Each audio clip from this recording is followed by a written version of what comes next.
வணக்கம். என் பெயர் ரா மௌனிகா ஸ்ரீ. நான் 5ஆம் வகுப்பு படிக்கிறேன். என் பள்ளியின் பெயர் செயின்ட் சேவியர் மெட்ரிகுலேஷன் பள்ளி, விழுப்புரம். என் கதையின் தலைப்பு அமெரிக்காவின் ராஜாவும் சிலந்தியும். ஒரு சமயம் அமெரிக்காவில் விஜய் என்பவர் அமெரிக்காவின் ராஜாவாக இருந்தார்.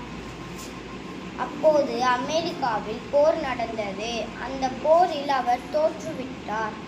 அந்த சோகத்தில் அவர் ஒரு காட்டுக்கு போனார். அந்த காட்டில் அங்கு ஒரு குகையை கண்டார். அந்த குகைக்கு அங்கு ஒரு சிலந்தி அந்த குகையின் நுழைவாயிலில் வலை கட்டிக்கொண்டு இருந்தது. அந்த சிலந்தி திரும்ப திரும்ப முயற்சி செய்து கொண்டே இருந்தது. அதை அந்த ராஜா பார்த்தார். அப்போதுதான் அந்த ராஜாவுக்கு புரிந்தது அவருடைய தவறு. நீதி: விடாமுயற்சி வெற்றிக்கு வித்தாகும். நன்றி.